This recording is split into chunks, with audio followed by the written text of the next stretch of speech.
bisa.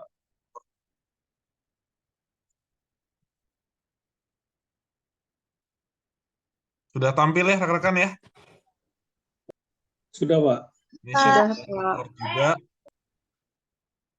Vicon malam ini sehingga bagi yang telat-telat join ataupun berhalangan hadir bisa menyaksikan rekamannya nanti. Saya tempel di channel YouTube saya saya share ya ke LMS. Itu ya. Oke, kita mulai saja ya. Tanpa banyak bicara gitu ya. Saya buka. Selamat malam semuanya. Assalamualaikum warahmatullahi wabarakatuh. Waalaikumsalam warahmatullahi wabarakatuh. Shalom, Om Swastiastu, Namo Buddhaya, salam kebajikan, salam sehat untuk kita semua. Jadi rekan-rekan semua, MJ 302. Saya sangat senang bisa berinteraksi langsung gitu ya, melalui Vicon, bertemu dengan rekan-rekan semua via Zoom gitu ya. Di sesi awal ini saya ingin membahas mengenai pertama rencana pembelajaran semester, kontrak kuliah, dan juga ruang lingkup manajemen keuangan sesi 1. Karena ini sudah masuk sesi 2, pekan 2, artinya di sesi berikutnya saya akan adakan Vicon share rapel gitu, sesi 2 dan 3 gitu ya rekan-rekan ya. Jadi saya perlu menyampaikan beberapa hal. Pertama mengenai corporate finance itu sendiri gitu ya rekan-rekan semua. Ini suara saya terdengar ya, tidak ada noise ya rekan-rekan? Tidak, Pak. Clear, Pak. Oke, makasih Mbak Mas. Jadi rekan-rekan semua, finance adalah sebuah keilmuan, sebuah seni gitu ya di level korporasi. Kalau rekan-rekan paham gitu ya, divisi-divisi di dalam perusahaan, kalau kita bicara struktur organisasi, itu pasti ada finance-nya, fungsi finance, keuangannya. Di sini rekan-rekan mungkin sering bertanya gitu, secara praktikal gitu ya, karena saya orang praktisi juga, rekan-rekan saya konsultan keuangan, pajak, jadi sehingga saya paham keuangan teori dan praktiknya gitu ya. Kita sharing, discuss gitu ya di forum malam ini. Saya ingin tahu pendapatnya rekan-rekan. Rekan-rekan kan sering mendengar gitu ya. Ada pemisahan, Pak Wahyu, perbedaan antara finance dan accounting. Nah, rekan-rekan sudah belajar pengantar akuntansi 1 dan 2, kemudian sekarang belajar bersama di kelas ini gitu ya, corporate finance, manajemen keuangan. Ada yang berani mengutarakan pendapat perbedaan antara fungsi finance dan accounting? Silakan rekan-rekan, kita coba masuk dari situ dulu ya.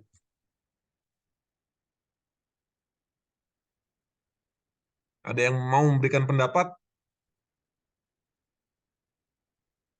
Kalau betul, nanti saya belikan balon ya, atau permen ya. Izin menjawab Pak Wahyu.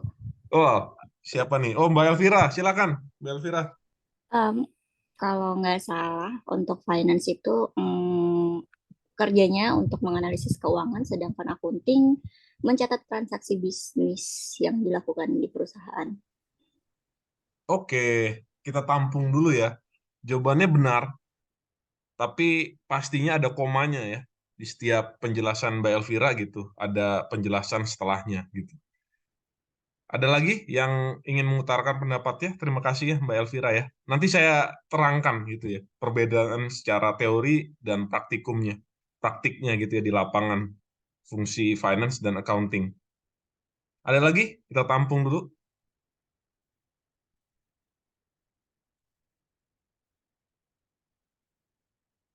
Oke, mau mendengar jawabannya nggak rekan-rekan? Mau, Pak. Mau, Pak. Oke, tadi betul jawabannya Mbak Elvira. Saya coba mengelaborasi, saya tambahkan gitu ya, di dalam bukunya Stephen Arus, Westerville Jordan, karena itu pedoman kitab saya. Kalau kita bicara eh, corporate finance, itu peraih Nobel terbaik adalah Stephen Arus, Westerville Jordan.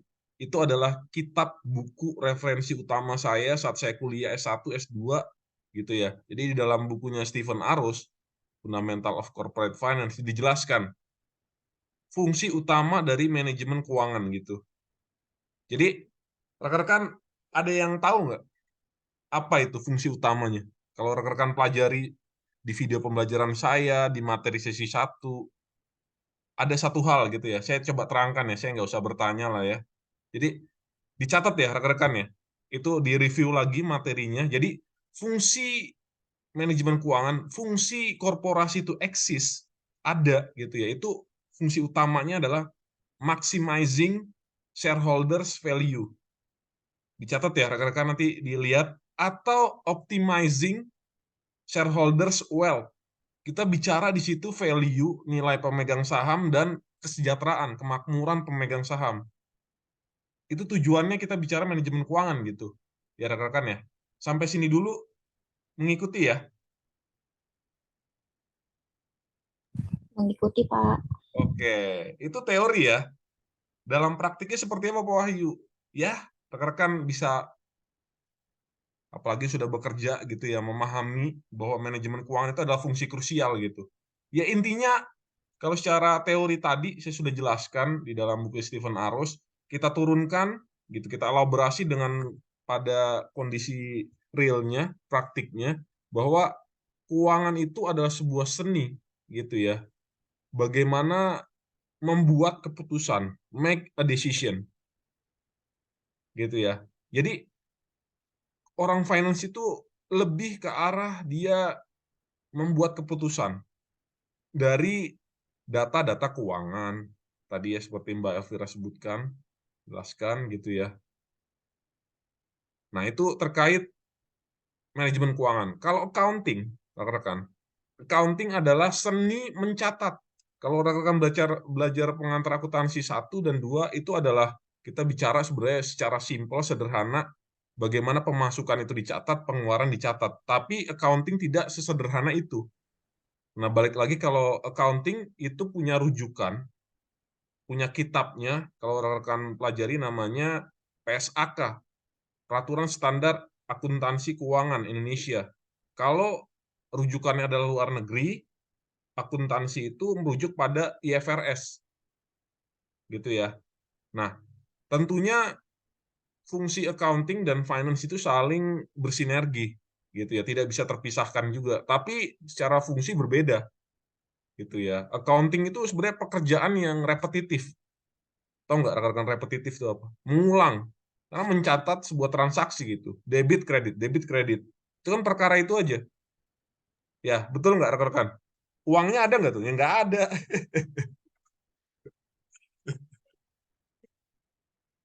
Nggak usah mikirin uangnya dulu kalau orang counting ya. Betul nggak? Seolah-olah dia punya duit gitu kan? Ya belum tentu juga ya. Garing ya, jok saya rekan-rekan ya. Gak ada yang ketawa nih.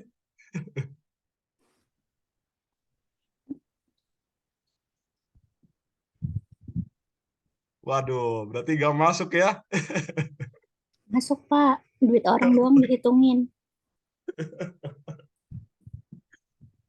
Iya, ya orang, tahu gak rekan-rekan?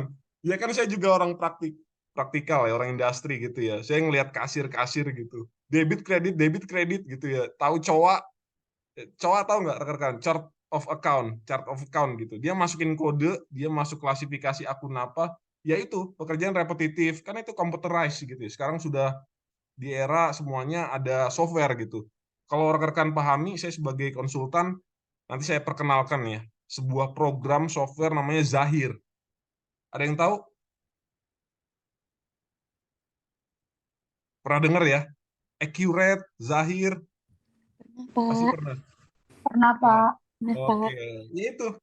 Cuman saya nggak ingin membahas ranah akuntansi, karena bagi saya itu kayak akuntansi itu ya penting, tapi usang gitu loh, obsolete gitu. Duit kagak ada, debit kredit, masuk keluar. Kadang-kadang kan kita juga ya bertanya gitu ya, apa betul ada uangnya kan? Ya kasir-kasir itu yang menghitung, accountant gitu ya, menghitung pencatatan debit kredit transaksi gitu, keluar masuk. Ya dia juga nggak tahu ada duitnya apa enggak kan? Jadi ya itulah. akuntansi itu seperti itu. Nanti juga di sesi-sesi ke depan saya akan jabarkan. Saya punya sebagai konsultan itu punya senjata ya, rekan-rekan ya. Tentunya ini bicara ilmu praktik gitu ya. Kita punya namanya laporan keuangan sederhana. Nanti saya bisa share ya dengan rekan-rekan semua ya. Mau nggak laporan keuangan sederhana? Rekan-rekan bisa simulasikan gitu, bermain gitu. Mau, Pak. Mau ya? Jadi Mau, Pak. nanti saya share Excel-nya terintegrasi itu sederhana sekali. Itu Tapi sebenarnya dulu kunci. Pak Wahyu sudah pernah share, Pak. Oh, udah ya, ada lagi. Kita banyak senjata Mbak Elvira. Ya intinya gitu ya rekan-rekan semua ya. Nanti coba saya lihat dulu. Saya sebenarnya pengen ajari zahir ya, accurate gitu. Cuman mungkin kita cari momentum yang pas gitu ya. Jadi sebenarnya saya juga banyak senjata ya rekan-rekan ya. Kalau kita bicara konsultan keuangan itu ya senjatanya mainnya Excel ya. Jadi itu ya rekan-rekan ya, terkait nanti coba saya lihat dan saya share sekiranya pas gitu ya untuk manajemen keuangan satu ini. Saya bisa simulasikan di Zahir, kemudian di Accurate gitu ya. Nanti kalau momennya pas saya bisa share gitu ya. Nah ini kita lanjut. Tadi sudah jelas ya perbedaan fungsi akuntansi dan keuangan itu berbeda intinya pada prinsipnya, tapi saling bersinergi gitu, tidak bisa dipisahkan. Nah, kemudian kita balik. Tadi terima kasih ya Mbak Elvira sudah membantu menjawab. Semoga rekan-rekan yang lain juga memahami, bisa mengikuti gitu. Nah, kalau yang sudah bekerja sih harusnya lebih paham ya. Kan sudah tahu kondisi dalam praktiknya gitu ya. Sehingga rekan-rekan ya coba dielaborasi. Saya coba masuk di sisi teori, kemudian sedikit saya injek mengenai praktikalnya. Nah, rekan-rekan bisa coba elaborasikan gitu ya di tempat kerjanya seperti itu ya. Oke, kita lanjut. Tentunya kalau kita bicara corporate finance gitu ya, ini secara definisi, secara terminologi, mata kuliah ini sebenarnya adalah sebuah seni tadi membuat keputusan bagaimana bisa mensejahterakan shareholders value, shareholders wealth, nilai dari pemegang saham dan kemakmuran pemegang saham. Nah, tentunya kalau kita bicara, kita runtut, kita turunkan gitu ya, bahwa topik-topik di dalam finance ini saya sudah susun CPMK-nya, capaian pembelajaran mata kuliah. Untuk memahami shareholders value, shareholders wealth, itu rekan-rekan belajar nanti di dalamnya seperti manajemen kas, manajemen modal kerja, manajemen persediaan, belajar aset-aset keuangan, gitu ya. Nanti rekan-rekan saya ajari cara menilai valuasi saham dan obligasi, stock valuation dan bond valuation. Nanti saya ajari ya rekan-rekannya. Jadi ini ilmu praktik juga. Nah, sampai sini dulu masih bisa mengikuti ya rekan-rekan ya. Bisa, Pak. Oke, Bisa, yang lain Pak. Bisa, Pak. Bisa. jangan sampai tertidur ini ya. Malam minggu ya. Oke, rekan-rekan kita lanjut. Nah, ini mungkin untuk komposisi penilaian, ya ini mungkin ada update gitu ya. Ini karena materinya saya susun sudah 2 tahun lalu ya. Kemudian ada sedikit perbedaan komposisi penilaian, komponen penilaian, bobot penilaian yang terupdate gitu ya. Rekan-rekan bisa lihat nanti di siakat masing-masing bobotnya seperti apa ya. Dari kuis, tugas terstruktur hanya 1, UTS, UAS, dan kehadiran yang besar ya, kehadiran 30%. Ini 30%, ini kan kehadiran ya, saya coba catat. Nah, UTS 20%, gini ya rekan-rekan. Berarti ini 20% tugas. Tugasnya hanya 1 kali ya. Nanti saya rancang tugas terstruktur, UTS, UAS berkelanjutan aja lah ya. Jadi saya coba desain yang terbaik, saya belum ada gambaran, karena tiap periode manajemen keuangan, tiap kelas itu saya coba rancang berbeda. agar lebih up to date aja ya. Nanti saya coba rancang dulu, mungkin di sesi keempat itu saya bisa jelaskan mengenai tugas, gitu ya. Satu paket tugas UTS UAS. Harapannya sih kalau satu paket berkelanjutan gitu, kalau mahasiswa ada yang tidak mengerjakan tugas, kemudian tidak mengerjakan UTS, harapannya di UAS saya bisa mengoptimalkan nilainya, gitu ya. Saya bisa membantu gitu, mendongkrak. Nah, kalau rekan-rekan semua tidak mengerjakan tugas UTS, nah ini bahaya. Saya tidak bisa banyak membantu gitu ya. Jadi pada prinsipnya saya juga tidak ingin mempersulit mahasiswa ya rekan-rekan ya. Karena saya pernah menjadi mahasiswa gitu ya. Saya tahu bagaimana kerasnya perkuliahan konvensional gitu ya. Sangat sulit kalau kita nggak konsentrasi, nggak komit belajarnya itu bisa-bisa nggak lulus gitu ya. Tapi saya tidak ingin di kelas-kelas saya pastikan ini nilainya baik-baik gitu ya. Artinya kalau rekan-rekan mengerjakan tugas, UTS, UAS itu A minus di tangan lah ya. Gitu ya. Mau nggak rekan-rekan? Atau B? Mau apa? Nggak Oke. apa, nggak mau. Iya, Ah, nggak dong, Pak. jawab berarti mau B ya? Nggak lah. Ah, dong, Pak. Ya itu ya rekan-rekan, jadi tolong komitmennya kalau ada tugas, UTS, UAS, kuis dikerjakan gitu ya. Ada Vicon gitu hadir kalau bisa ya. Nah itu ya rekan, saya harapkan keaktifannya juga di dalam sesi-sesi perkuliahan, sehingga saya bisa mendongkrak nilai rekan-rekan semua gitu. Rekan-rekan bisa tanya ke senior-senior ataupun ke mahasiswa yang pernah saya ajar gitu ya. Meskipun kadang-kadang mulut saya mulut yang kurang bisa dikontrol gitu ya. Tapi saya prinsipnya tidak ingin mempersulit orang lain lah ya. Itu terbukti nggak ada nilai di kelas-kelas saya gitu ya yang nilainya tidak baik ya. Yaitu kebijakan saya gitu ya sebagai dosen pengampu kelas itu hak saya gitu ya. Ya dosen lain mungkin terserah gitu dengan berbagai skema yang mempersulit gitu ya. Saya sih it's okay, no problem. Tapi kalau saya intinya saya nggak ingin mempersulit hidup orang lain gitu ya rekan-rekan ya. Jadi itu yang bisa saya sampaikan gitu. Juga terkait tugas UTS UAS, saya ingin saya desain gitu ya. Ini sifatnya individu semuanya. Jadi tidak ada kelompok lah ya. Karena kelompok itu kuliah online menurut saya skemanya sulit ya. Gitu ya rekan-rekan. Jadi to be honest, saya belum mendapatkan formula yang terbaik gitu ya. Mungkin saya bisa merancang FGD, membagi kelompok gitu ya, student centered learning lah ya. Jadi mahasiswa lebih aktif dibandingkan kami dosen sebagai fasilitator.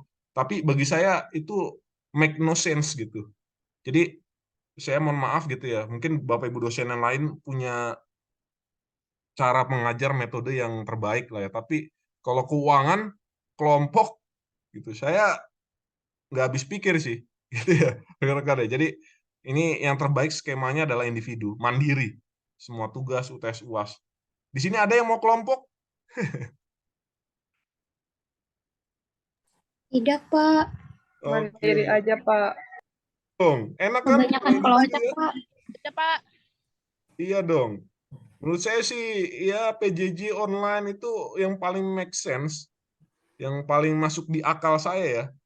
Ya individu lah mandiri gitu. Tapi dengan catatan tidak saling mencontek, menghindari plagiarisme, itu aja sih. Iya, Pak. Soalnya susah nyamain jadwalnya kalau kelompok. Iya ya, Mbak Ayu ya. Jadi itu ya rekan-rekan semua ya. Iya, Mungkin individu Bapak, aja ya, Pak. iya oke. Kita sepakat ya, sudah mufakat gitu ya. Jadi saya tidak ingin membandingkan Bapak Ibu dosen lain yang luar biasa membagi kelompok, membuat FGD, tapi make no sense gitu untuk kuliah-kuliah mata kuliah keuangan ya, finance. Itu harus mandiri lah ya, dikerjakan gitu. Dulu nggak ada sih.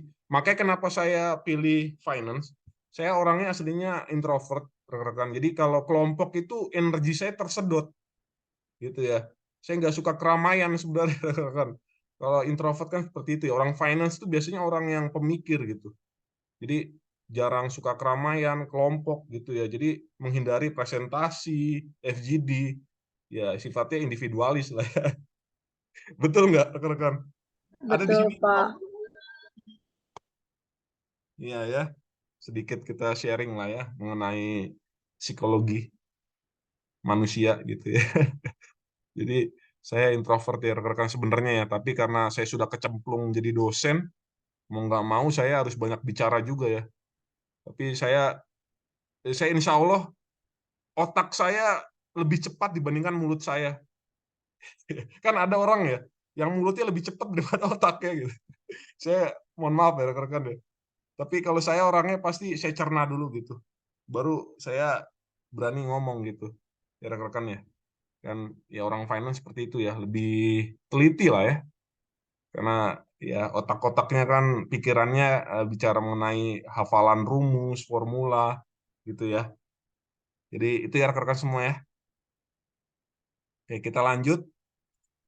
Nah, ini sesi-sesi perkuliahan udah jam 8.36 ya. Saya janji mungkin 8.50 saya selesai menyampaikan materi ya. Nanti kita discuss ya. Jadi metode pembelajaran perkuliahan kita untuk 1 semester ke depan di manajemen keuangan 1 ini adalah full lecturing. Jadi apa pokoknya full lecturing, nggak ada cerita gitu ya. Saya kuliah di UI itu manajemen keuangan ya, saya linear terus dari S1, S2, itu pasti kalau dosen-dosen finance itu udah, dia pasti full lecturing, tapi tiba-tiba ada kuis gitu ya, yang harus siap ya rekan-rekan ya. Tiba-tiba ada tugas, kasus gitu ya, UTS, UAS, ya itu udah biasa lah ya, makanan kita sehari-hari kalau dulu kuliah.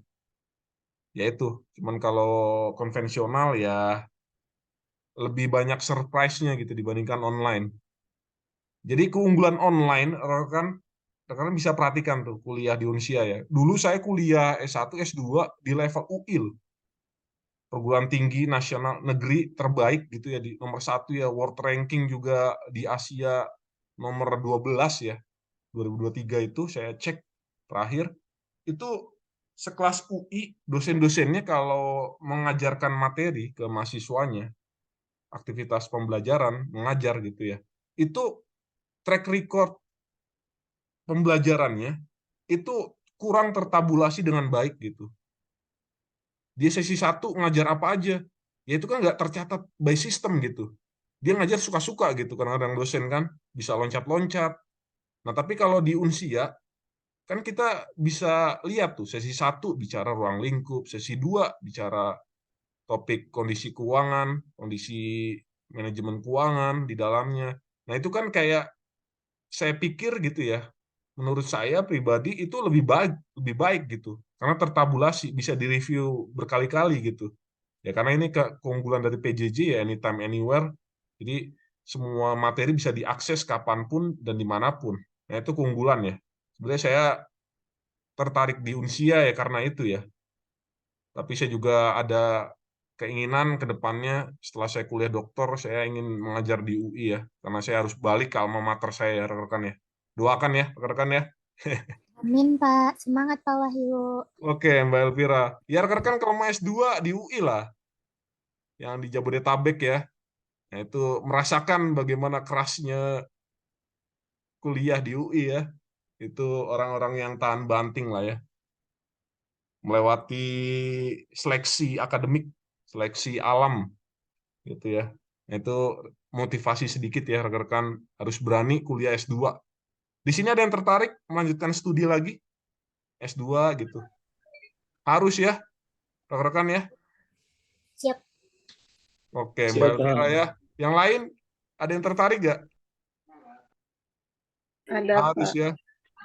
Mudah-mudahan, Pak. Iya dong, saya doakan ya harus kuliah S2 gitu. Nggak ada Amin. ruginya. Daftar S2-nya, Pak. Pendidikan itu nggak ada ruginya. Pendidikan adalah sebuah investasi jangka panjang. Investasi, ya kita nggak berharap return-nya itu hari ini juga. Return itu pengembalian ya. Jadi hasilnya itu kan kita rasakan nanti. Gitu ya. Nah itu namanya investasi, rekan. Kan investasi nggak hanya dalam bentuk aset-aset keuangan ya. Tapi juga pendidikan di dalamnya. Kuliah S2, S3 nanti gitu ya rekan ya. Saya juga ingin kuliah S3 gitu. Gitu ya rekan-rekan ya. Tapi Unsia mau ada S2-nya nggak, Pak? oh iya tentu ya.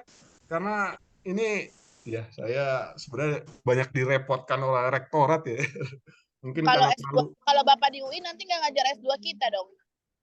Nah, itu ya rekan-rekan ya. Saya sebenarnya pengen 2 kaki, 3 kaki gitu ya. Saya nggak hanya terfokus pada ngajar di Unsia ya. Saya kan juga punya PT sendiri, jadi konsultan. Saya juga ingin kuliah di UI, mengajar di UI. Ya tentunya saya tidak serta-merta gitu ya melepas Unsia ya, karena Unsia ini milestone saya. Saya kalau boleh jujur ya rekan-rekan ya, mulai dari izin operasional, akreditasi BAN PT, akreditasi internasional, akreditasi institusi IPT, Unsia, itu saya terlibat terus ya. Jadi alhamdulillah saya ada tanggung jawab di situ. Saya punya komitmen ingin memajukan angka partisipan kasar di Indonesia yang rendah itu. APK yang rendah gitu, Unsia hadir. Nah, saya ingin mahasiswa publik gitu yang merasakan mengenyam namanya pendidikan strata 1 bachelor gitu ya. Bapak di Nanti Unsia aja, Pak. iya, jadi kalau di S2 ini juga rencananya minta doanya rekan-rekan ya. Yang saya tahu gitu ya, Pak Rektor, kemudian Pak Wakil Rektor itu mempercayakan saya dengan Bu Doktor Diah itu Iya, mendirikan MBA. kita kan ngefans sama Bapak. Bapak di sini aja ya. Ada tahu MBA nggak rekan-rekan? Magister Business Administration. Kalau Tahu, Pak. rekan nanti tertarik gitu ya, mungkin next year itu izin operasional MBA bisa kita launching gitu. Jadi prodi S2 MBA. Di situ nanti tentunya banyak expert, banyak dosen-dosen yang kita rancang, kita hadirkan dari luar negeri. Itu bagus ya sebenarnya MBA online ini ya. Karena belum ada ya. Jadi di Indonesia kan belum ada PJJ MBA. Gitu ya, rekan-rekan bisa cari tahu. Nanti kalau sudah ada izin operasionalnya bisa saya infokan ke mahasiswa ya yang tertarik kuliah S2 di Unsia di MBA-nya gitu ya. Magister Business Administration. Itu setara dengan MM. Magister Management itu hanya istilah gitu. MBA biasanya untuk Business Administration di negara-negara Eropa, Asia. Mulai, Pak, Ada pertanyaan? mulai kapan Pak S2-nya di Unsia MBA itu? Ya, ini saya sedang menyusun proposal gitu ya untuk MBA bersama Dr. Diah dan tim. Itu insya Allah sih tahun ini kita coba rancang, kemudian ya akhir tahun setelah IPT ya, karena akreditasi Unsia juga prioritas gitu ya, mungkin awal tahun kita submit ke BAN PT ya izin operasionalnya mengenai MBA ini. Doakan ya rekan-rekan ya, saya senang ya terlibat pendirian prodi baru gitu ya. Ini kan Pasti Pak, semangat Pak. oke. Makasih ya rekan-rekan ya. Kita lanjut dulu. Ini masuk pada pembahasan mengenai sebaran sesi perkuliahan week by week. Sesi per sesi gitu ya. Ini ada topik bahasan sesi 1 dan 2. Ini kita sudah masuk sesi 2 ya. Minggu lalu saya belum sempat mengadakan Vicon. Sesi 1 kita bicara Introduction to Corporate Finance. Sesi 2 kondisi ekonomi dan manajemen keuangan. Nanti sesi-sesi berikutnya saya akan coba sampaikan secara efektif, efisien, dan juga tidak hanya teori, saya perkenalkan kondisi-kondisi lapangan gitu ya, terkait laporan keuangan, rasio keuangan, time value of money di sesi kelima. Jadi topik finance itu menarik ya, salah satunya sesi kelima tuh, nilai waktu terhadap uang, time value of money. Jadi nanti saya ajarkan rekan-rekan mengenai cara menghitung present value, future value, itu membaca gitu. Kalau orang finance kan cara menganalisa itu dengan rumus dulu, gitu ya. Ada rumusnya, formulanya, baru kita bisa analisa. Nah, di dalam present value, future value itu dijelaskan bahwa uang saat ini, ya, ini kan terkait time value of money ya, nilai waktu intrinsik di dalamnya. Uang saat ini harganya, nilainya secara intrinsik itu berbeda dari lalu maupun masa depan. Nah, itu nanti saya jelaskan gitu ya. Jadi the time value of money itu adalah topik-topik yang sangat menarik gitu ya. Itu dijelaskan di dalam bukunya Stephen Arus, Westerfield Jordan, Fundamental of Corporate Finance. Itu secara merinci dijelaskan pembentukan rumus future value, present value. Nah, itu rekan-rekan nanti lihat, itu sangat menarik ya. Jadi finance itu sebenarnya ilmu yang pasti ya, eksakta gitu. Jadi ada formulanya baru kita bisa menjelaskan dalilnya gitu ya. Kita lanjut sesi ke-9 hingga 15, mulai dari penganggaran modal, manajemen kas, manajemen piutang, persediaan, analisis modal kerja. Nah, ini sesi 13 dan 14 saya sampaikan tadi di awal sesi mengenai kita kalau belajar finance itu harus memahami investasi pada aset-aset keuangan. Salah satunya apa, Pak Wahyu? Ini ada topik khusus gitu ya di dalam buku Stephen Arus bicara mengenai stock valuation dan bond valuation. Jadi sesi 13 penilaian saham, sesi ke-14 penilaian obligasi. Itu saya ajarkan ya rekan-rekan ya. Jadi rekan-rekan yang tertarik berinvestasi pada aset-aset keuangan perusahaan, nah itu harus paham saham dan obligasi. Ini kan rekan-rekan kaum milenial ya, Gen Z gitu ya, Gen Y, Gen Z gitu ya. Kemudian kita lanjut. Nah, ini adalah e-booknya dari manajemen keuangan. Ini adalah kitab saya selama saya kuliah S1, S2, manajemen keuangan, bukunya tetap sama ya. Stephen Arus, Westerfield Jordan. Tinggal perbaruan edition aja, di-upgrade gitu editionnya. Tapi pada prinsipnya Stephen Arus, Westerfield Jordan adalah peraih Nobel Finance, bidang corporate finance. Nah, itu sudah diakui secara internasional. Mengenai buku-bukunya gitu, dipakai sebagai literatur berbagai akademisi, praktisi juga di seluruh dunia ya. Stephen Arus, Westerfield Jordan. Itu dulu saat saya kuliah ya, chapter per chapter minimal harus hafal gitu ya judulnya ya. Jadi ini chapternya itu di dalam buku aslinya, karena saya punya buku aslinya ya rekan-rekan. Saya beli itu ya, kalau buku Asian Global Edition itu sampai 1 juta. Saya dulu saat S2 di 2017 akhirnya saya beli yang asli, nggak e-book gitu ya. Itu beli covernya kan bagus ya kalau buku-buku Asian Global Edition gitu ya.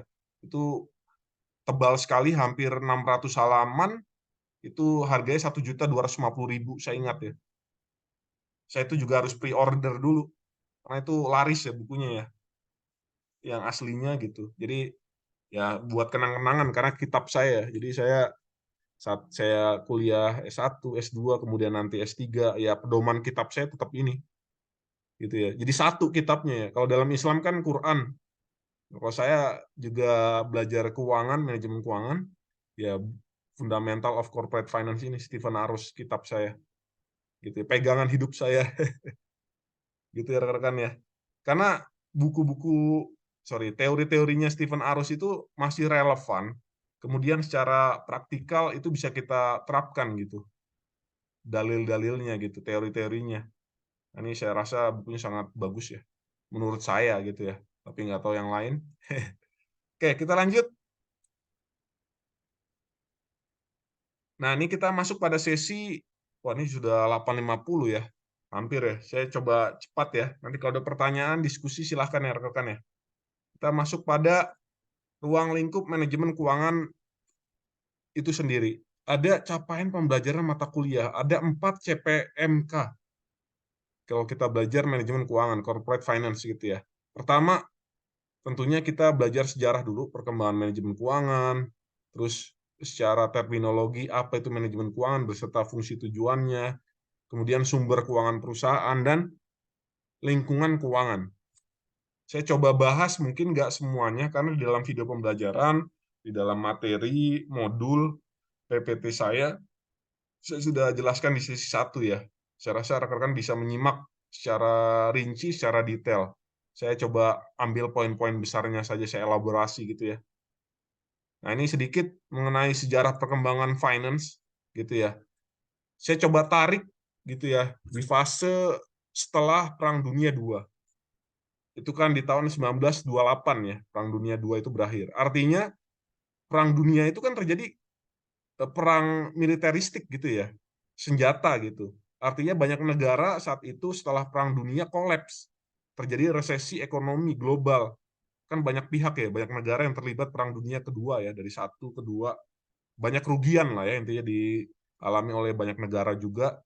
Nah, itu kalau membeli senjata gitu ya, militeristiknya, alutsistanya, itu kan dulu gitu ya, belum mengenal sistem kurs, sistem pengaturan BI, the Fed gitu ya, Federal Reserve, penentuan suku bunga acuan belum ada, sehingga akhirnya banyak negara yang memang banyak berhutang gitu, membeli alutsistanya, membeli persenjataannya saat perang gitu ya. Artinya ya dia akhirnya terlilit hutang tuh negaranya, banyak yang kolaps.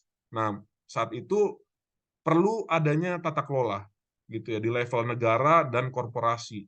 Mulai bangkit nih negara-negara, ceritanya seperti itu. Jadi di level korporasi itu dikenal nanti setelah Perang Dunia itu berakhir gitu ya, hutang-hutangnya sekiranya sudah bisa dikontrol oleh negara tersebut, muncullah banyak perusahaan-perusahaan multinasional, perusahaan-perusahaan ya korporasi gitu ya. Nah, itu tentunya kalau kita lihat awal sejarahnya gitu ya, bahwa sektor keuangan harus ada gitu ya, karena kita lihat munculnya itu kalau bicara di level korporasi itu masalah hukum gitu ya. Jadi aspek hukum. Jadi seperti kalau kita lihat cara mengelola perusahaan itu korporasi kan sering terjadi namanya konflik of interest. Jadi ada agency problem, agency cost. Rekan-rekan di sesi kedua kan saya coba diskusi mengenai agency cost gitu ya. Jadi kalau kita bicara conflict of interest di dalamnya itu ada gap gitu ya, ada konflik kepentingan antara pemegang saham mayoritas dan minoritas, majority shareholders dan juga minority shareholders. Itu udah hal yang umum. Makanya ada gap di situ, ada masalah aspek hukum. Nah, kemudian finance coba menyelesaikan aspek masalah tersebut gitu ya. Dia hadir untuk menyelesaikan masalah-masalah aspek hukum itu. Selain agency cost, conflict of interest, ada masalah merger, akuisisi, perusahaan, tata cara go public, terus penjualan surat berharga, saham, obligasi. Nah, itu muncul.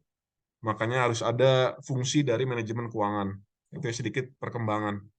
Kemudian kita lanjut. Nah, ini banyak teori-teori, tapi yang terkenal, peraih Nobel juga itu teorinya Harry Markowitz. Kita bicara portfolio investasi gitu. Itu setelah tata kelola terbentuk, tentunya kan ada investasi ya dari perusahaan gitu ya. Kemudian di tahun periode-periode 1980-an gitu ya, muncul peraih Nobel bagus di bidang investasi portfolio, itu namanya Harry Markowitz. Nanti saya jelaskan teorinya di sesi-sesi selanjutnya. Kemudian ada juga teori yang paling terkenal, keseimbangan portfolio. Kita hitung namanya expected return, hasil yang bisa kita harapkan, teori dari Liner dan Trainer di tahun 60-an. Jadi nama teorinya adalah Capital Asset Pricing Model. Bagaimana kita bisa menentukan nilai dari expected return atau return yang kita harapkan gitu dari sebuah aset-aset keuangan, saham terutama ya. Gitu ya rekan-rekan ya. Kita lanjut. Sampai sini dulu masih bisa mengikuti ya rekan-rekan ya. Iya, Pak. Bapak. Oke, ini saya lupanya mulai kelelahan ya. Ini bisa ngantuk ya, tapi nggak apa-apa. Kita lanjut mungkin 5 menit. Udah ngantuk, Pak. Iya ya. Oke rekan-rekan, kita masuk pada fungsi kita belajar corporate finance itu apa. Tadi saya sampaikan fungsi utamanya kan maximizing shareholders value atau optimizing shareholders wealth.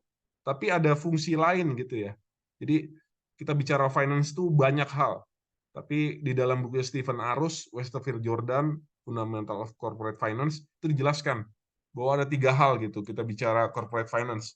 Pertama, bagaimana investasi jangka panjang itu harus kita putuskan. Jadi kita menggunakan investasi jangka panjang melalui pendanaan apa gitu ya, aset-aset jangka panjangkah gitu ya. Jadi kita membeli ya bangunan, membeli machinery, equipment, terus biaya yang paling mahal investasi jangka panjang itu adalah research and development. Nah, itu kan terkait investasi jangka panjang ya. Kemudian bagaimana sih investasi jangka panjang itu dibayar? Gitu ya. Bagaimana cara financingnya atau fundingnya? kita mau berhutang atau kita ingin melantai di bursa gitu ya untuk mendapatkan external funding ya. Berhutang tuh dengan third parties ya, pihak ketiga, itu ada perbankan segala macam ya, sekarang banyak sekali lembaga-lembaga inklusi keuangan juga. Kemudian ada tadi kita bisa selain meminjam ke bank gitu ya, ini bisa melantai di bursa untuk mendapatkan pendanaan tambahan ya, eksternal gitu. Kemudian ketiga, bagaimana sih how will you manage your everyday financial activities? Jadi bagaimana memanage, mengelola aktivitas finansial hari demi hari. Ya mulai dari kita bicara bagaimana kita bisa mendapatkan pemasukan dari customer gitu ya, kemudian membayar supplier ya satu paket juga. Nah ini fungsi-fungsi dari corporate finance ya, ada 3 hal. Kita lanjut. Ini ada pengertian manajemen keuangan. Rekan-rekan bisa baca lah ya. Nah, sedikit ya. Rekan-rekan, saya coba ini sampaikan, mungkin ini nggak banyak, tapi ini penting gitu ya. Saya boleh izin minum dulu ya, rekan-rekan ya? Haus sekali ya. Boleh, Pak, boleh. Bentar ya, rekan-rekan ya. Boleh, Pak. Makan juga nggak apa-apa kok, Pak. Karena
baju panjangnya di koper masa yang putih ada, yang dinosaurus ya, yang dino. Iya.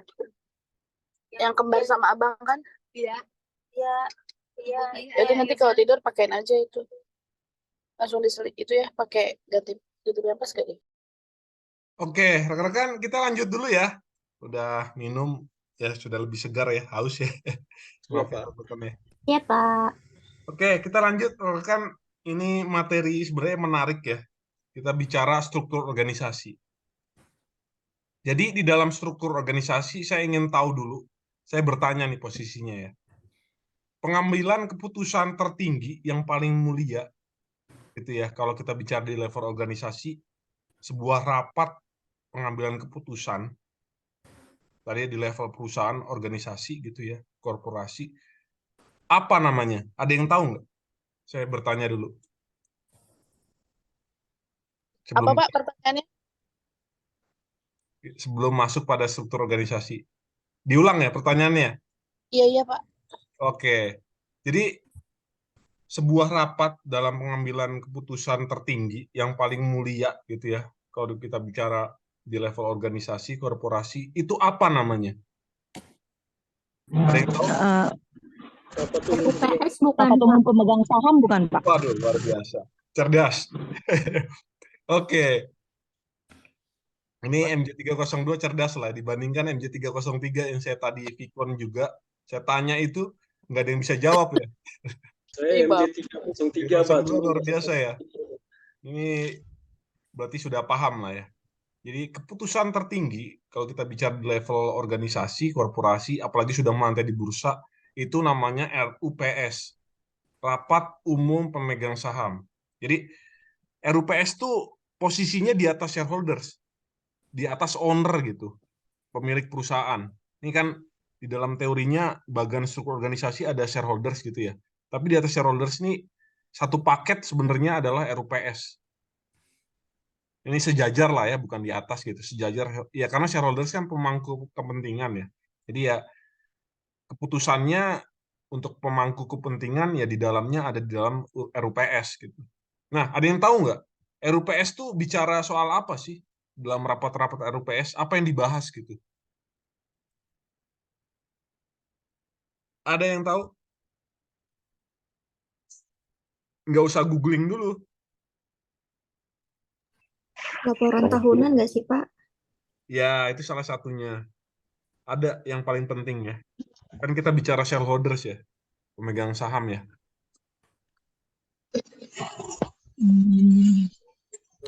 Penetapan pucuk pimpinan, Pak.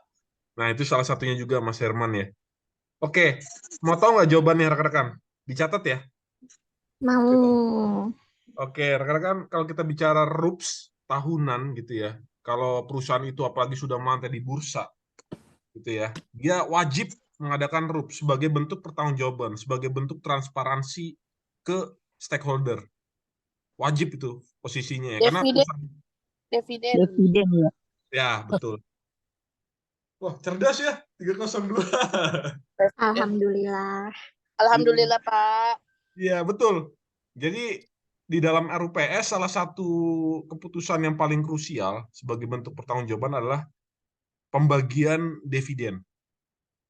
Gitu ya. Dividen adalah sebuah keputusan pemberian gitu ya. Ya, apa ya? Keuntungan perusahaan. Mudahnya seperti itu. Karena kan kalau sudah go public, perusahaan itu dimiliki oleh publik. Sahamnya itu dibeli oleh publik gitu ya. Artinya itu merupakan hak gitu dari shareholders.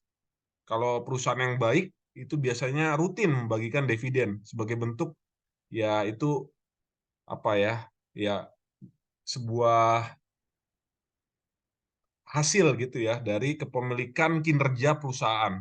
Simpelnya seperti Pak, itu adalah dividen. Pak, mau tanya, Pak. Oke, silakan. Ada yang ingin bertanya? Kalau misalkan sebuah perusahaan itu mengalami laba rugi ya, dan itu rugi, Pak. Tapi pemimpin itu ada salah satu pemimpin itu nuntut dividennya dia atas pembelian sahamnya dia itu gimana ya, Pak? Oke, Mbak Ayu ya.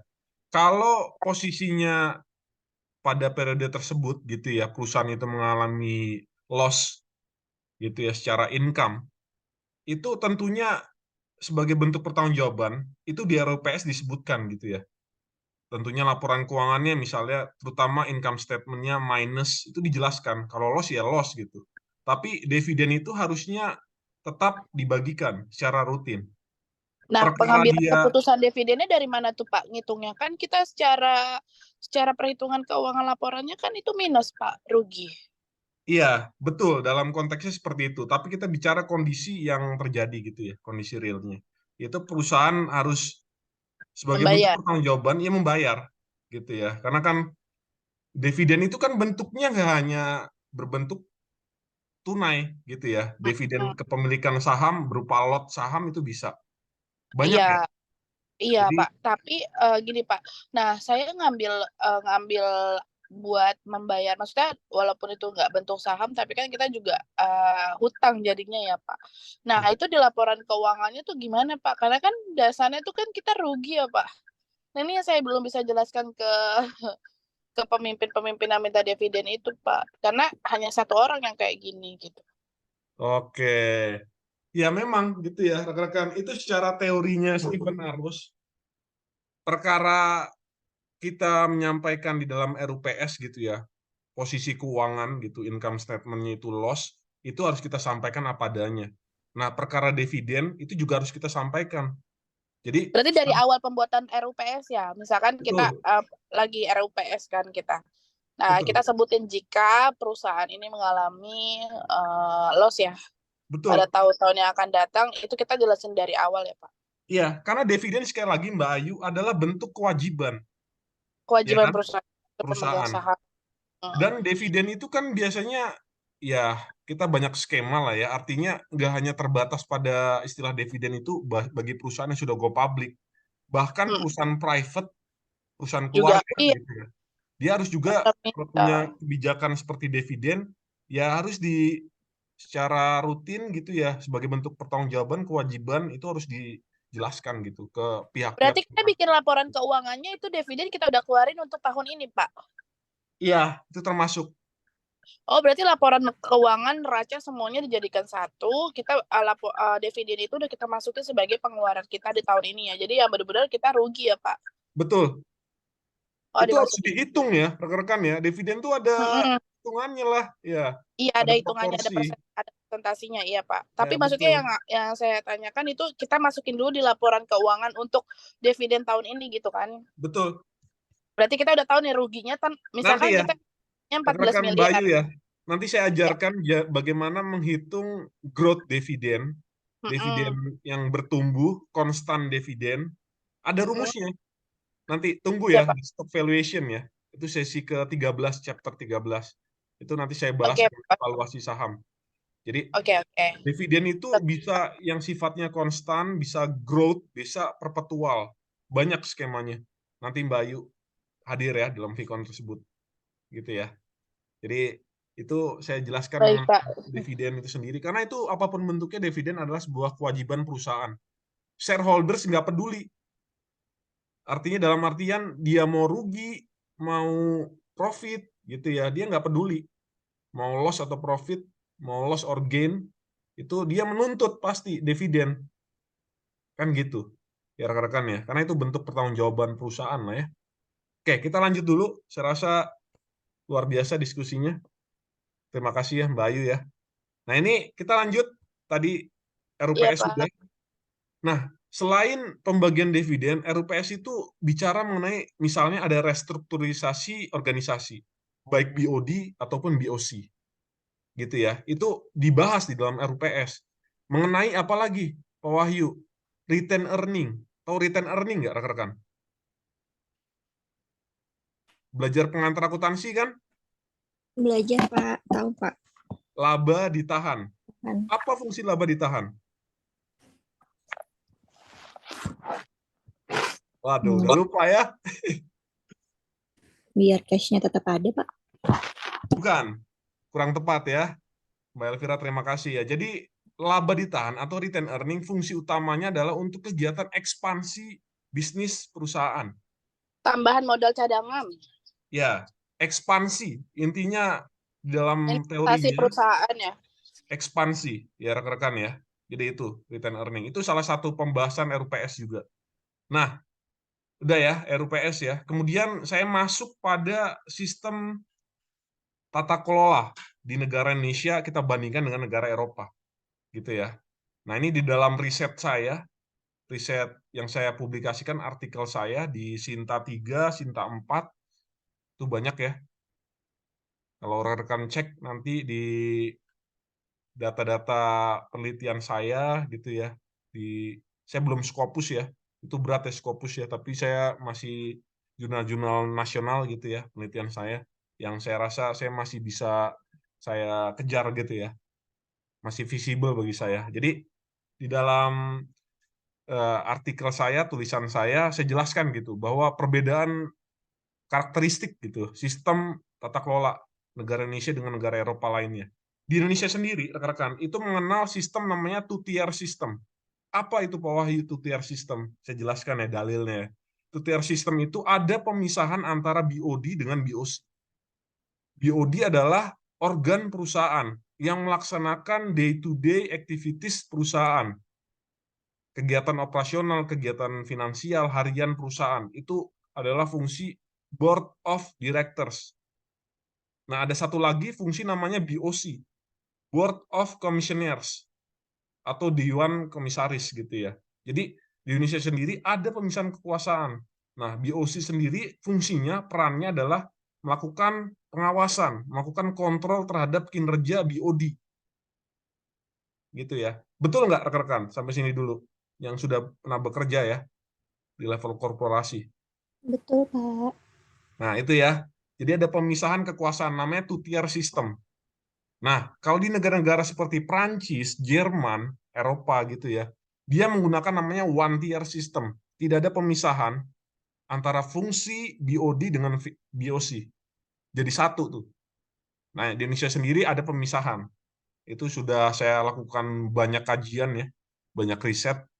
Ya, saya kaitkan dengan busy directors, jabatan, rangkap jabatan gitu ya. Saya kaitkan dengan kepemilikan family gitu ya, ownership family, itu banyak ya variabel-variabel yang saya lakukan riset gitu ya.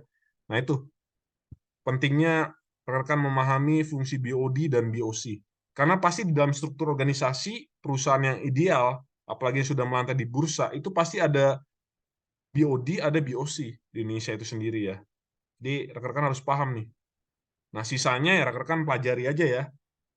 Pasti di bawah BOD, BOC pasti ada direktur tiap fungsi, tiap divisi gitu ya. Ya banyak lah skemanya ya, bentukannya. Di Indonesia beragam gitu, rekan-rekan bisa pelajari. Gitu ya, kita lanjut. Ini berapa slide lagi ya? Saya coba pastikan tidak terlalu banyak ya. Oh ini. Ini mungkin 2 slide lagi ya, rekan-rekan ya. Oke, kita lanjut pada balance sheet model of the firm. Jadi kalau rekan-rekan semua di pengantar akuntansi 2, 1-2 gitu sudah lulus, pasti memahami namanya balance sheet. Nah, istilah balance sheet nowadays, hari ini gitu ya, itu sudah berganti, bukan lagi neraca atau balance sheet. Ada yang tahu nggak namanya apa? Diajari nggak oleh dosen-dosen akuntansi? Apa Waduh. Pak? Maaf pertanyaannya. Oke, rekan-rekan kan mengenal namanya neraca ya, balance sheet gitu. Nah, Iya Pak. nowadays, hari ini, itu sebenarnya kita tidak mengenal nomenklatur istilah neraca atau balance Tapi sheet. Ada yang tahu istilah terkini apa sesuai dengan IFRS, sesuai dengan PSAK? Apa itu? apa ya? Oke, yang bisa menjawab dan betul, saya berikan permen nanti ya, atau balon ya. Ada? Waduh, gimana nih dosen akuntansi nih? Mesti turun tangan, saya turun gunung ya.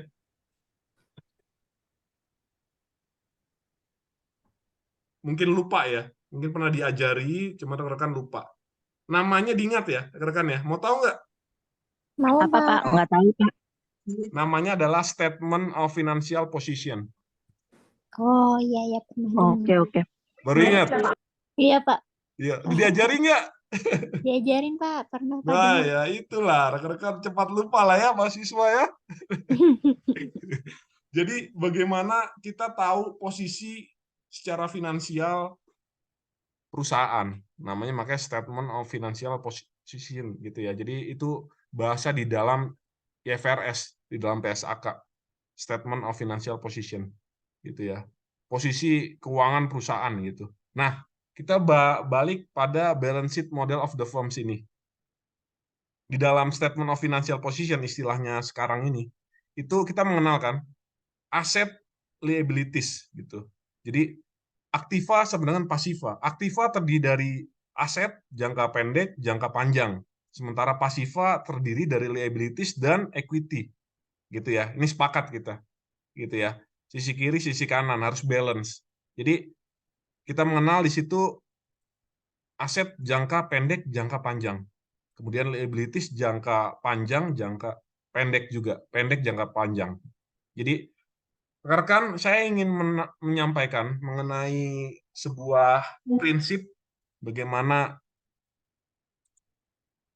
kita harus memahami matching principle gitu ya. Jadi kalau kita bicara pendanaan terutama gitu ya, perusahaan yang ingin mendanai aset jangka pendeknya, itu dia harus mendanai dengan utang jangka pendeknya. Match baru itu prinsipnya. Yang nggak match gimana Pak Wahyu? Berarti mismatch. Artinya apa? Pendanaan membeli gitu ya, bukan pendanaan lah ya istilahnya. Membeli aset-aset jangka pendek itu dengan long term debt. hutang jangka panjang itu mismatch. Nah, ini banyak terjadi di Indonesia ya. Jadi short term asset itu harus didanai dengan current liabilities. Titik. Nggak ada koma gitu. Nah, ini perusahaan banyak gitu. Dia salah kaprah gitu. Membeli aset jangka pendek dengan hutang jangka panjang, dengan hutang bank jangka panjang. Ya keliru. Itu mismatch namanya. Nah, kita harus paham di dalam finance prinsipal matching gitu ya. Matching principle. Gitu ya. Saya ingin coba tekankan hal tersebut. Sampai sini dulu paham ya rekan-rekan ya?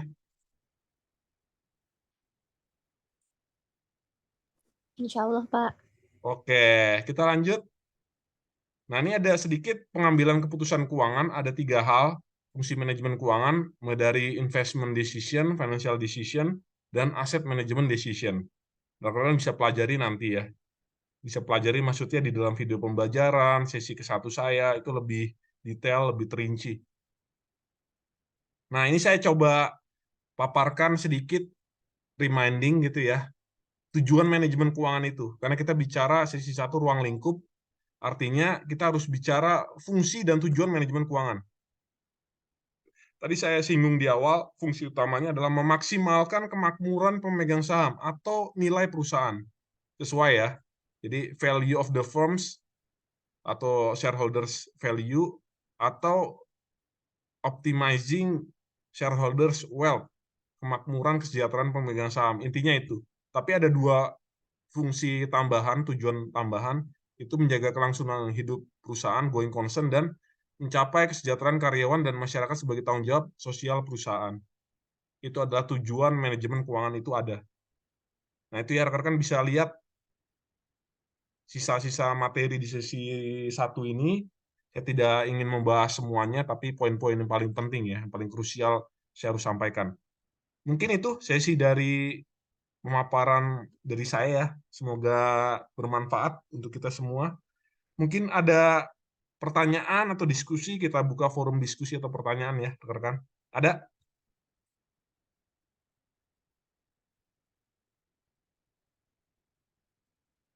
Nggak ada ya? Cukup ya? Oke, 9.18. Ini jam-jam kita istirahat juga ya.